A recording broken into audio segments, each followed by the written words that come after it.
We are spoiled children, unable to handle frustration when it comes to saying no. And besides, isn't that why sometimes we're afraid to say no? Afraid of the other person's reaction, afraid of being judged, of not being loved, also afraid of closing a door for good. But still, as you know, knowing how to say no is important, because saying no also means saying yes to yourself. Today, we're going to talk about how to say no, how to learn to be more assertive, to set boundaries. But above all, and you know this since I talk about time, how to finally respect yourself and as a result, be respected.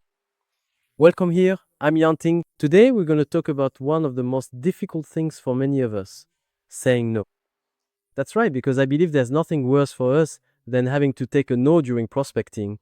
When we reach out to people, when we ask for something, if we told no, our ego takes a hit. But we're also afraid to say no to others, and that's for a whole bunch of reasons.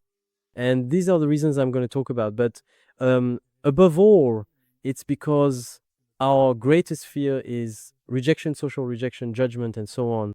And that's because our survival instinct is at stake.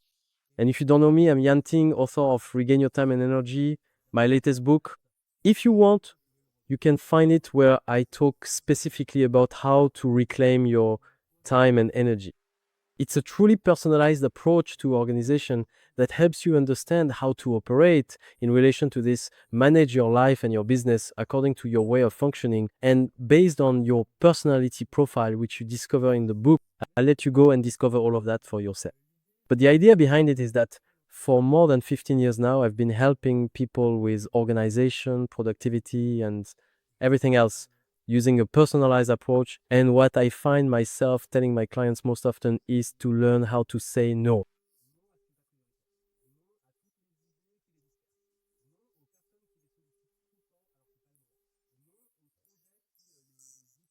No to projects that pull them away from their main project, and maybe even no to people who want to become their clients but will only bring them problems, bad payers, difficult clients as we call them, who drain their energy and don't pay, things like that. In short, learning to say no. And I realize that this is the topic. It's the piece of advice I give most often and the one we work on most deeply because it's almost visceral. And that's why you might think, yeah, it's good. You just have to learn to say no. We read this advice a lot. Learn to say no. In practice, it's much more difficult. It's difficult because there's the fear of missing out on an opportunity. If I say no here, am I missing out on something that could have consequences? There's also the fear of creating conflict. If I say no, am I risking losing a contact, a friendship, a relationship? Isn't it going to create something that will lead to resentment and have consequences for my network? If I say no, won't I also be judged? Not be liked? Because I said no. People might like me less, maybe respect me less. So many things make saying no, sometimes, especially from a social perspective and in terms of social image, something that can have consequences in our minds. But also, even when it comes to projects, saying no to a project might mean cutting ourselves off from a great future opportunity in our endeavors. Saying no also means cutting ourselves off from something new, and therefore from the excitement of novelty, especially when we might be bored with something else.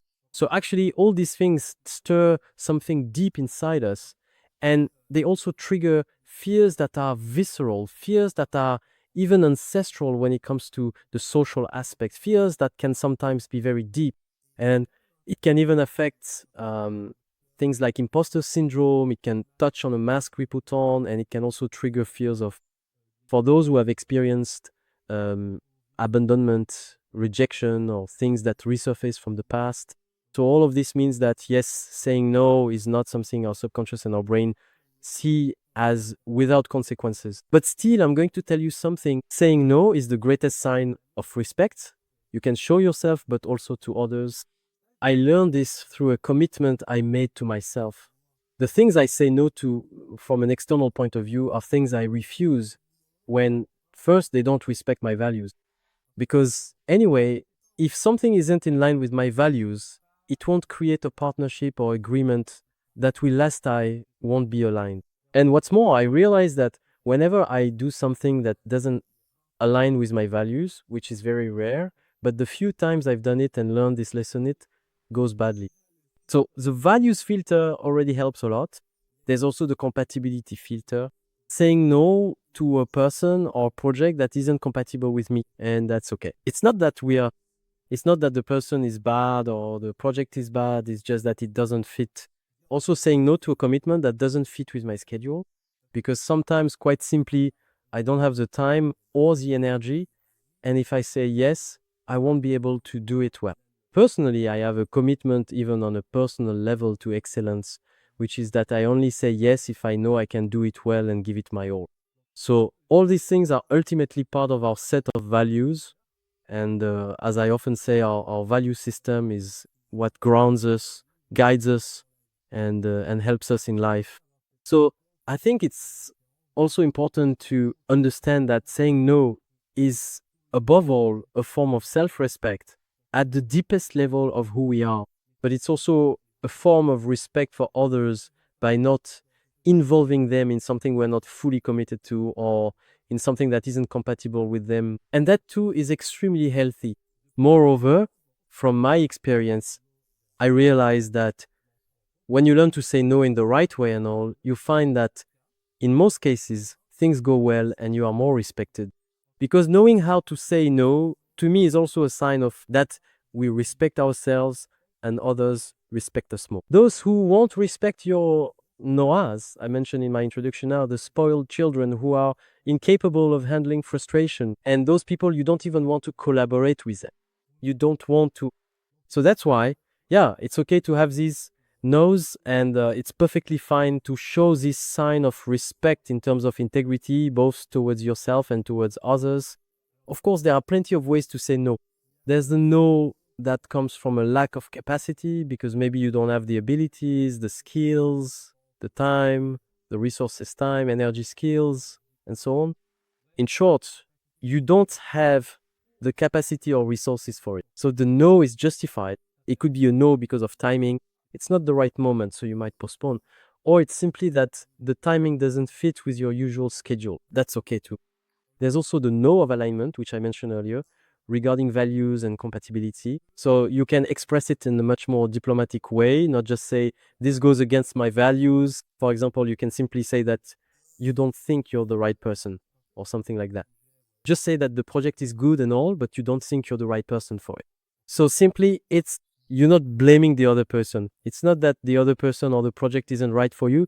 It's that you're not the right person because you're the one being asked. That's okay too. Again, I repeat, it's okay, because you have to understand that it's okay to say no.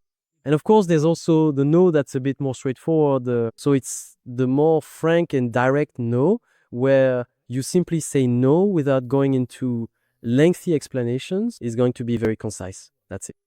It's not the right time, or just not the right person. But of course, as we've already said, sometimes it's just that I need to find the right people, the right resources, etc., or the right timing. But basically, a direct no with maybe a compliment, and that's okay. And sometimes that's actually enough. The only mistake is justifying yourself too much. Because once again, a no can be final. It can be temporary, like it's not the right time. I don't need it right now. Maybe later. You can leave the door open. But whatever happens, I think it's better and healthier to say no than to say maybe. What I do as a little trick when I haven't made a decision yet is I say, I'll get back to you with an answer. I'll give you a clear answer, yes or no, by such and such date. I set a deadline, I commit to it. And for me, that's also a form of respect, because respect isn't just about saying no or yes. Respect is about giving a clear-cut answer. Because too often, the worst thing, and I think it annoys you as much as it does, is people who say maybe, or ghost you, or just, it's ambiguous, you don't know where you stand. For me, when someone asks if I'll be at an event, it's either yes or no, or I give them a date, I'll answer you by this date, for sure you'll have my answer. It's not like I tell you and then ghost you. Unless I really forgot, but usually I set reminders. But that's the point. It's important to learn to give answers. It's unbearable when things are unclear. It doesn't help anyone. It messes everything up. It's just annoying. It undermines your credibility. Personally, I think people who don't give clear answers aren't reliable.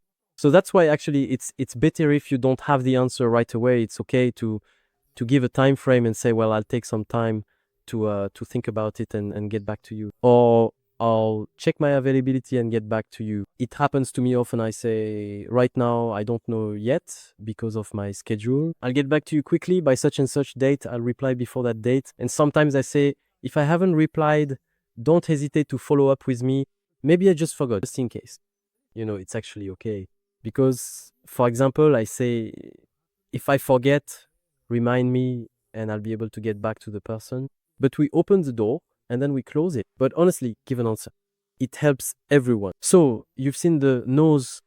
The exercise I can give you is to start by learning to say no without justifying yourself. You can give a reason, but don't try to say but or look for excuses. Learn to say no as honestly and as possible, but without over justifying yourself. Also, learn to say no. I'm not saying to become someone who says no to everything. I'm just saying to have more clarity about your value system, about your compatibilities, your timing, your schedule, your actual abilities. And that's also a matter of personal discipline in terms of organization, since the topic is also about being aware of your capacities, knowing how to say no when you don't have the energy all the time at that moment. And that's okay, because a no right now can be a yes later. As I tell my multi-potentialite friends, choosing doesn't mean giving up. It just means giving up for now. Because by taking back control of your time, you also build a better reputation and people will respect you more. What's more, you regain more space for yourself. You take back control, so your attitude changes. It's me. I control my time, I control my schedule. And above all, and I really wish this for you, you realize that you're not going to die just because you say no, and that the conflicts it creates, the rare ones, you won't have more of them. Generally, we have more conflicts when we're too ambiguous. We don't dare to say no because we take on people, and in fact, we take on things that aren't aligned with our values. We don't have the abilities, we don't have the right people, and there you go, we get involved in it and then it creates conflicts afterwards. It's better to cut it off beforehand. That comes from self-knowledge. The more you know yourself, the more you set your boundaries, the more assertive you become. To help you with this, I've included some resources in the description that might help if you want to work on assertiveness, confidence, all that. That might be helpful for you in that regard. And also to work on your value system if those are really areas you want to strengthen. In the description, I've listed the programs where I cover these topics, but really learn to say no, because as I said, knowing how to say no is above all knowing how to say yes to yourself, because very often by saying yes to everything, you end up saying no to yourself. Take care of yourself. See you very soon.